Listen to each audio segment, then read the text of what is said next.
Showtime.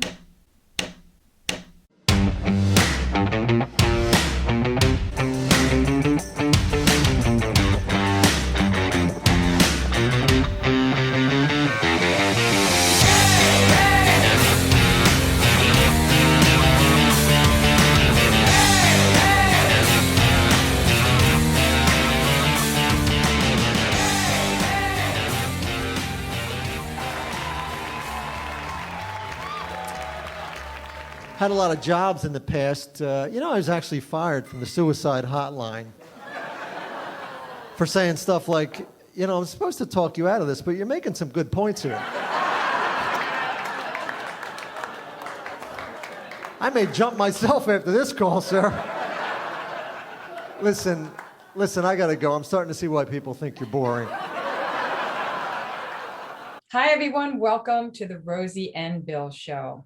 As you can see, our guest tonight has a fabulously dark sense of humor. And in my humble opinion, he's hilarious.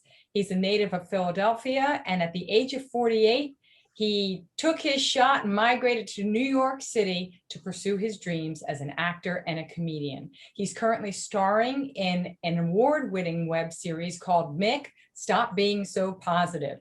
Please welcome to the Rosie and Bill Show, comedian Mick Diflo. Hi, Mick. Hello, thanks. Please stay seated. Mick, it's so good to see you. It has been so long. And we've been wanting to have you on the show for quite some time. And it took a pandemic to make this happen. Yeah. It's hard to get around up here, with just the subway and stuff like that. And, I've been fairly busy. Now, you have, as I said in the intro, a really kind of very dry sense of humor. And I didn't mention this, but you were also formerly a professional boxer. And I think that your comedy kind of mirrors your boxing career, which was kind of 1-2 KO. I mean, I always admired your setup. You're really quick with that. And by the way, I love the title of your web series because it's the antithesis of our motto. Yours is Mick, Stop Being So Positive. Ours is a social media source for all things positive. Yeah.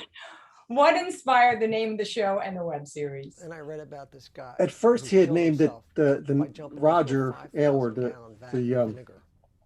director and the co-writer and stuff like that. He had named it the Mick Chronicles, and I told him right away, the first thing I thought was, that's what Seinfeld's show was called in the very beginning. It was called the Seinfeld Chronicles.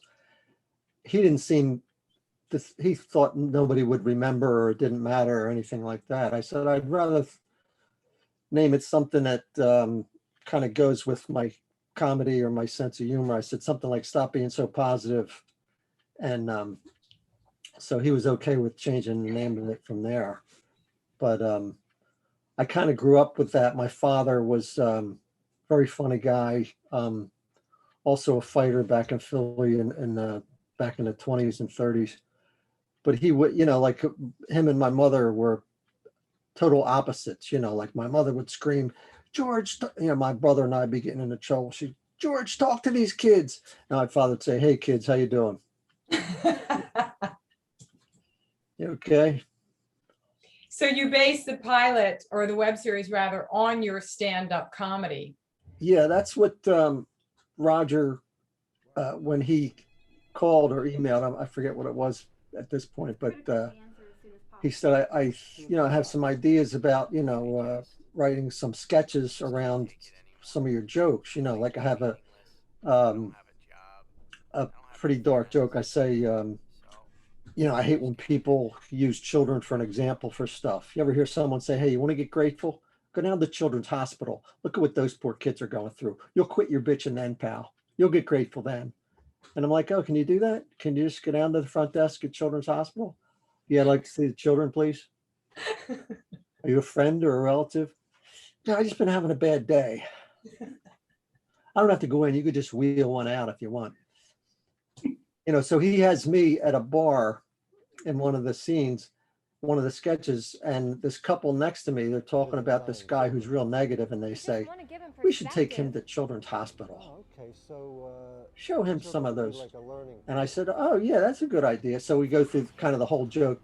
By the time we're done, they're walking out saying, you asshole. And I go, tell the kids I said hi. I wanted to just switch gears for a second because, as Rosie mentioned in the intro, after a boxing career and other jobs that you've held, at the age of 48, you decide to go for it, go to the Big Apple and pursue your dreams. And as someone whose motto is "It's never too late," I want to thank you for proving that it's more than just a motto; it can be a way of life. But I can't help but wonder, where did you get the courage from to do what you did at the time that you did it? Well, I had always thought, even when I was growing up, my mother used to tell me, you should be an actor, because I was such a good liar. And you too. Yeah, she'd say, I actually I here on the phone, she'd go, I saw him do it, and he almost convinced me that it wasn't him. And so it kind of transferred over, I guess. But I don't know, it just was a long, the boxing, I had double vision. I had to get eye operations. I went back to drinking and drugs again, and it screwed my eyes up again so that they were even worse than the first operation. But I finally got clean. I had met a guy I used to drink with years before. He was sober like 8 months. And I said, how you doing it? And he told me, I'm going to meetings, I'm getting support and all that stuff. My brother, Mike, my older brother, who recently passed away, he Sorry about that, Mick. I'm so sorry. Yeah, thanks. Yeah, from the virus. But he took me, around some recovery stuff, and I eventually got clean. And I started counseling and working at the rehab and all that. And a few years later, I thought, you want to do things that you've always wanted to do. And I went to an acting class, and then I went to George's class, and a group formed, that hazmat, the sketch group formed. And a couple of years later, we were doing a show in New York, and I think what it was they couldn't show up. I had moved up here, and they couldn't show up. And I called the guy, Bill Michaels was the guy, producer, and I said, the group can't show up, so we're not going to be there Friday night. And he said, well, why don't you just go up? Just because they don't feel like getting anyone else. They're kind of lazy too. So I went up on my own, and I said, well, I have a few jokes. And I went up, and I did a good job. And I just started going to open mics, and then I took the comedy class, and started, just kind of grew out of that. So it's almost like if you're in the right place, you'll get steered to the next right place, But you were writing a lot, though. You were preparing for that break, I think, whether you knew it or not, for a long time. Well, I always liked, if we were out at a dinner or something, I always liked making people laugh. But kind of like, that's what my father was like too. He wouldn't say much, but when he did, it was pretty funny. It was that dry stuff, You're so deadpan sometimes, Mick. It's like, you do a double take with you, and it's like, where did that come from? Yeah. But the thing I remember about you a lot, and I see you do it sometimes in your routine now. And when we did an acting scene once, I think together in George's class, you had this little tiny piece of paper that you would write your notes on or study your lines on. And I noticed that you do that like in your comedy, like when, for effect now, but I think it's the cutest thing. Well, I have some jokes. I have some lists. I make a list of like 3 or 4 things, and I'll pull it out as if I had just written it on the way there, Yeah, I'm starting to think about death a little now, getting older. You ever see how somebody died in the paper and you think to yourself, wow, I hope that word is not on my obituary. It'll say like decapitated or something like that. So I've come up with a list of words that I hope are not on my obituary. Dental records. Unrecognizable. Ripley's Believe It or Not. Traces of semen.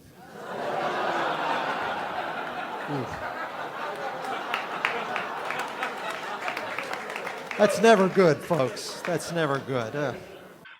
Yeah. Well, one thing I can't help but wonder as well, though, Mick, is that we live in a time that I think it's safe to say political correctness is kind of at an all-time high. And we touched on that a little bit just a few minutes ago, but how much of an impact does that have, or does it have an impact on you when you're writing new material, given the times that we're in? And also, I have to admit that I actually almost felt a little bit guilty when I watched you say this.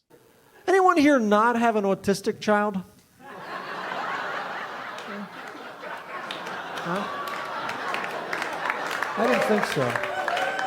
Hopefully, Mick, you can understand that after seeing something like that, as I said, I can't help but wonder if the age of political correctness has impacted you in when it comes time to write new material. Yeah, I mean, I'll always write it, but where will I perform it? That's the question. I won't, even like, say a joke that has something to do with sex. I won't do it if it's all women.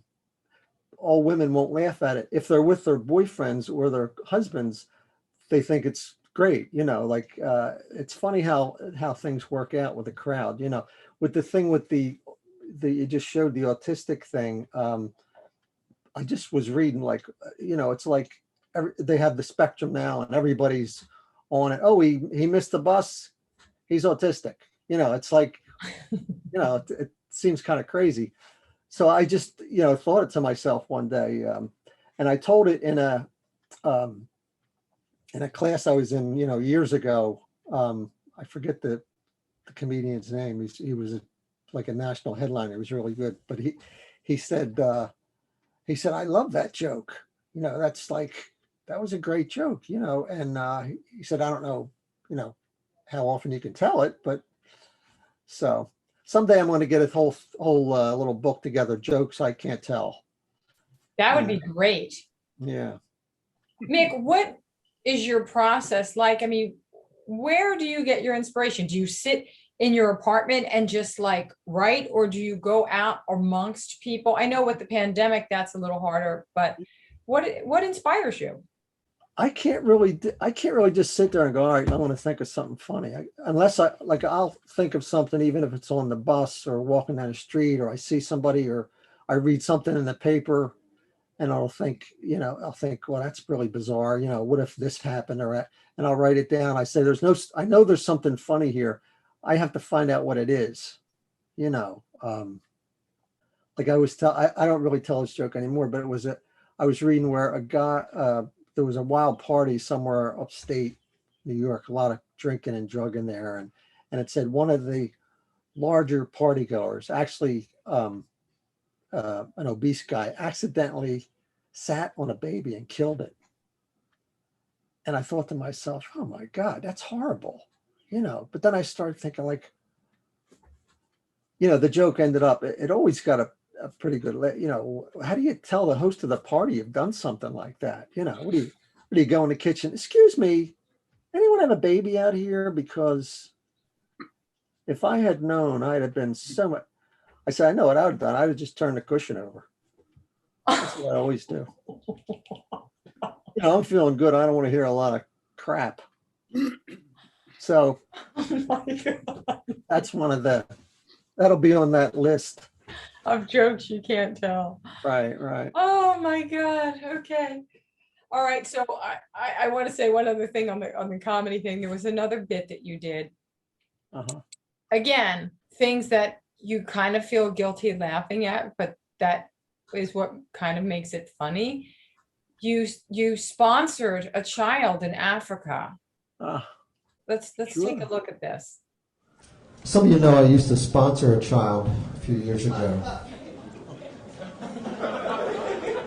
And this was I found this going through my stuff. It was a letter to the kid I sponsored in Cambodia.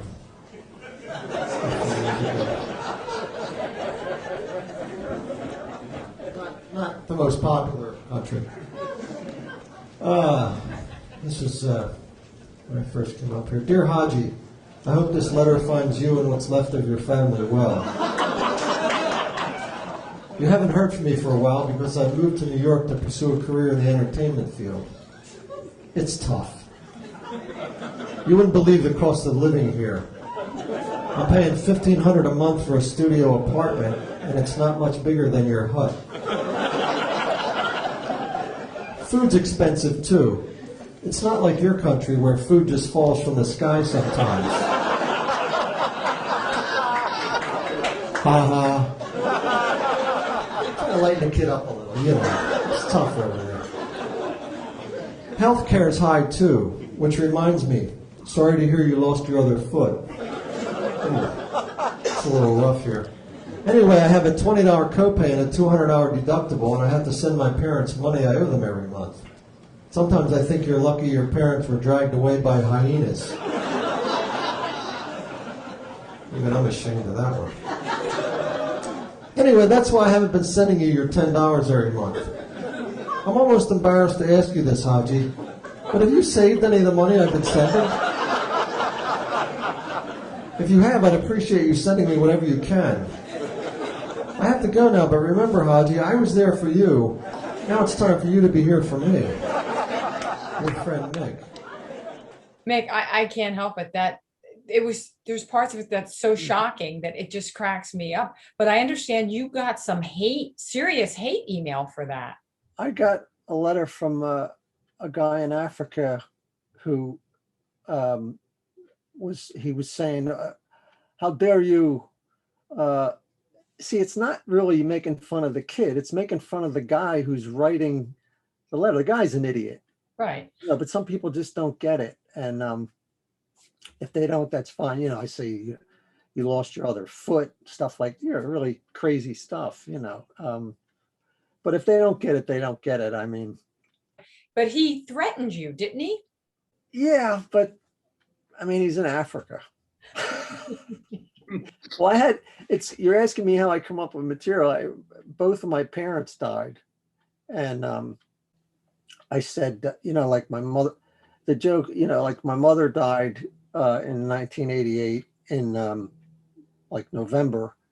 And I moved in with my father and he died the next month. It's like one of those older couples, they both usually go somewhere around the same time. And so the joke was, my mom died a couple years ago, so I moved in with my dad because he wasn't doing so well, and he died a couple weeks later. And my family wasn't crazy about the message I left on the answer machine. Hi, this is Mick. I'm not here right now, and everyone else is dead. You can leave a message at the beep, but what's the point, really? They're gone now. So Aww. I thought, when am I ever going to get this chance again?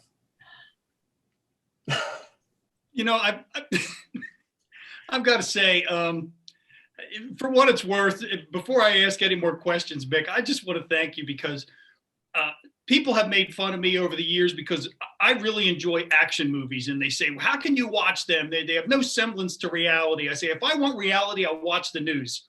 When I watch a comedian or I turn on television to watch a comedy show, or I go out to see a comedian perform, I want to escape from reality. I'm not going to be offended. I'm going to laugh my butt off. So thank you for that. Oh, thank you. I feel the same way. Yep. Yeah. And again, if we all just realize it's all in fun. And sometimes, like Rosie said a couple minutes ago, it's that level of discomfort that you may feel sometimes that causes you to laugh, and instead of squelching it, just let it out. Yeah. It's not going to hurt anybody. That's my thought anyway. I mean, it's not going to hurt my parents. They're gone. No, exactly. So here's a question though, Mick, that I've been dying to ask you, because looking at your diverse background, boxing, comedy, one thing I'm wondering is, what's more intimidating? Staring over at your opponent in a boxing ring before the fight begins, or staring out at the audience before one of your comedy shows begins? What's more intimidating? Well, you know what? What's very similar about it, and I feel like I was given a second chance thanks to comedy, is if you're well prepared, you're not intimidated. When I trained and I knew I was in shape, I wasn't afraid of anybody. But if I was, ill prepared and I didn't run enough, or I didn't, spar enough rounds, then I would be thinking, I better watch my ass, And it's the same thing with comedy. If you're not prepared, as far as, going to open mics or going to shows and trying stuff out, knowing what works and what doesn't, it's very similar. So I feel like, with recovery, I was given another chance, here's, and I often think that too. I think, all right, you're given this other career. What are you going to do with it? You're going to slouch and do what you did years ago, Well, and I will also say, to your credit, in that initial career, your boxing career, you had quite a stellar career, and you're in the Delco Boxing Hall of Fame, and you had an impressive record as a lightweight. And one thing that really just fascinated me, Mick, looking back, was the percentage of knockouts you had in your fights. I mean, normally you see that kind of knockout ratio among heavyweights or light heavyweights, not a lightweight. Where'd you get the power from? How were you able to do that? I don't know. I grew up listening to stories. People would tell me my father was like 60-8 as an amateur, but it was back in the, 20s and 30s. And he just had a naturally good right hand for some reason. It's like a freak thing. You either have it or you don't. And then I got with a trainer, Marty Feldman, not the comedian, the boxing trainer. And his main work was like on power punching. So we were taught that. I came up with Michael Picciotti and Victor Papa, two guys who had pretty good records. Pick was like 33-4 as a middleweight. What you don't hear is what I looked like after the fight. Sometimes I would, if I was in bad shape, they would actually, the good thing about me is I could take a punch, and sometimes they would wear themselves out hitting me. After the fight, people would say, "You won? Wow, doesn't look like you won." So it caused a lot of damage, and that's how I got the eye. That was more stuff. Like I would see like your head and a head over top of it. I would drive around and I would have to remember the cars on the bottom were the real ones. It was really crazy stuff. But that's better now, right? Yeah, I got eye operation in the second eye operation in 1990. I was cleaned for about 6 years, and it's been okay since, because naturally I haven't touched anything as far as mood altering stuff. Well, we'll get to that in a second. I want to say one other thing. I loved that your boxing name was Mickey Diflo. Yeah. I guess they want to, like a throwback. Mickey Walker was an old fighter, and maybe they want to attract them. They're always trying to attract. I remember Victor Papa changed his name he put an S on the end, so the Greeks would follow him. And Victor Papas. Well, but you talk about your name in your stand-up too. Oh yeah. My nickname's been Mickey. It's been Mickey since I was a little kid. I met a guy when I moved to New York. He said, "Hello, my name is Ami." In Hebrew, it means great leader of people. I said, "I'm Mickey. I was a date rape drug back in the 30s. Not quite so proud, really. But, there's been a lot of, like Victor, the guy I was just talking about, he overdosed a couple of years ago and died. And even Pick, who had the great career, fought on national TV twice and all, he's had a liver transplant and all kinds of stuff, but he's pulled through. I'm glad you're sharing that, Mick, because for what it's worth, on a really, really tiny scale, I had 3 amateur fights as a light heavyweight. I won all 3, and I had concussions in 2 out of the 3. And just like you said, when I would get done, I looked like I lost. Sure. And I quit because I didn't like how my head would hurt for 2 or 3 days afterward, and I won. Yeah, it shows it had a lot of heart, though. If he came back and won anyway. I tried, but I can definitely understand how it can lead to those other things. And I'm just glad that you're sharing that, because it's not all just the glory, even when you win. And I remember seeing someone recently talk about Muhammad Ali. They just recently had the 50th anniversary of his first fight with Joe Frazier. Right, I saw that. Yeah, and Ali's greatest gift was also his greatest curse, in that he could take a punch. Yeah. And you go back then when guys were fighting more often, sparring more often. I mean, those 3 fights with Frazier and the fight with George Foreman would have killed most people with the shots he took. And I can remember getting hit sometimes and just hearing a loud wow, wow, wow, wow, wow, these weird noises and stuff, which might have been like a nerve snapping in my head, or who knows. But it's pretty quick. You could see where it takes a kind of a different kind of a person to do that kind of stuff. I like most people will say, I can't wait to get in the ring. I want to box. I want to box. They jump in the ring, and the first time they get hit, they go, never mind. It's like Mike Tyson says, everybody has a plan till you get smacked in the face. Right. I was just thinking back on what you talked about, with a lot of the fighters with their addictions, and I don't know if it's because of all the abuse, physical abuse you take, that people turn to that, but you yourself had a battle with drugs for a long time. Yeah, I started, they say it runs in families too. And I remember my father was supposedly a big drinker back in the old days. And, he stopped, but they say sometimes it skips a generation or whatever, but he became, what I saw after I learned some stuff is he became addicted to work. He had his own little plumbing company, and he was always, he would go out in the middle of the night and clean out somebody's sewer or whatever, and he just became kind of addicted to that. It's kind of like switching things, for the more positive. My younger brother, Timmy, switched to, I took him to a couple meetings and stuff, and he said he didn't like it. He didn't really give it a chance, to tell you the truth, but he started running. He started running marathons, and he ended up literally running himself to death. He ran, the doctor told him he had a heart attack, and the doctor told him, don't even go out and run if it's anywhere below like 40 degrees. And it was snowing, and he went out and ran, and that time he dropped dead. But you've had a lot of tragedy in your life, and yet you reach out and help others as a substance abuse counselor. Talk to us about that. Yeah. Well, I did. I'm not doing it anymore. I left there when I came up here in 2001. But that's really the basis of most of the recovery programs is, reaching out to someone else and helping them, and that helps you.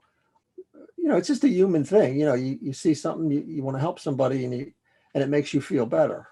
Yeah, it really does. And I know that with the pandemic, and even if you just look back over the last year, there are a lot of people who've gotten down on their luck, who've had, they've lost loved ones, they've lost their job, they lost their business. And a lot of these folks that are out there trying to help are just overrun and overwhelmed just in the last year.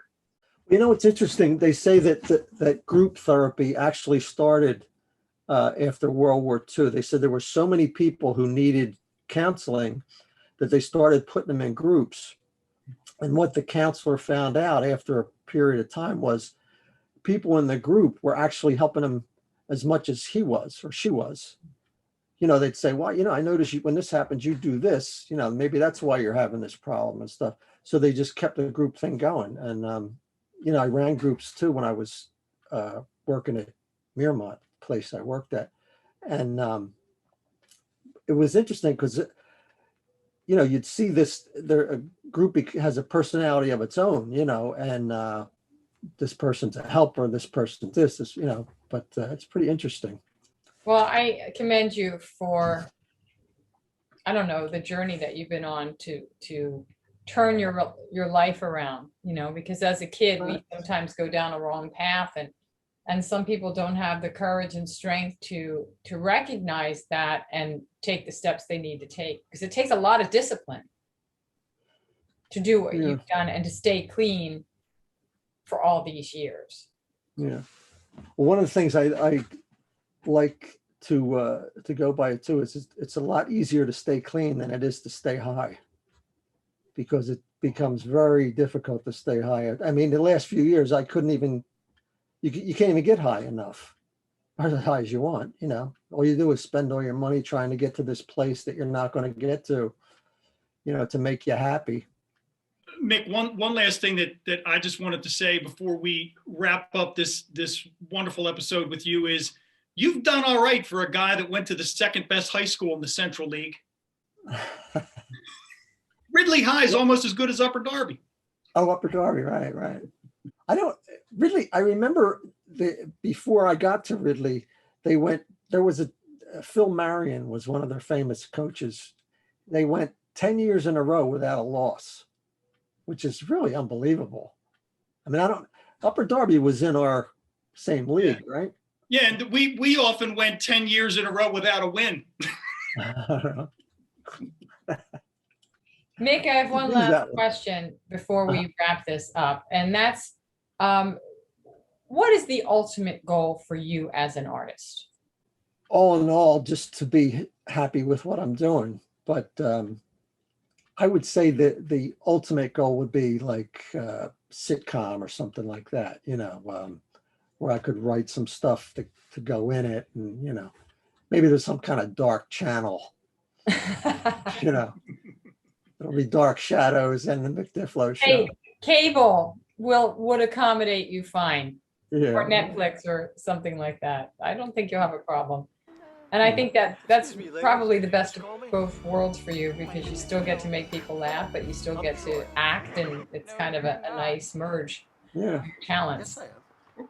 Maybe we could do something together. You know, when you, like you said in the beginning there, partner, you talked about how we're all about positivity, and Mick says, you know, stop being positive. Maybe there's a way that we could give people both sides of the coin back to back on some street network. We could be characters on his show, the annoying positive people. Yes. Yeah. Yeah, I could be annoying. Oh, definitely. Yeah. Oh, did I say that out loud? Yeah. Well, you know, the odd thing is that I'm very positive. I actually am. You know, and I people who are too negative annoy the shit out of me too. So it's kind of a you wouldn't have been able to do what you've done without being positive, Mick. I'd have killed myself long ago. Please don't do that. Well, listen, Mick, we are out of time, but first of all, say hi to your beautiful and lovely wife, Rita. Okay. And I hope to see you guys at some point soon. And we congratulate you. We hope that things open up quickly so that you can get back in front of people other than, you know, just virtually. And it's been a blast having you on the show. And we love your comedy. Oh, thanks a lot. And my wife, you know, helps me to write it too. You know, some of the jokes are about her, and she doesn't mind, so that's nice. And she doesn't mind. She's great. So I'm married now like 11 years. I have a great wife, but you know, I think if you're in a relationship, eventually you're probably going to ask the question. You know, you're sitting around some night talking about sex. How many people have you been with? How many people have you had sex with? And you're not going to want to hear what my wife told me. She goes, "Oh God, I have no idea." I said, "You don't think you maybe ballpark it for me?" She goes, "That sounds right, about a ballpark."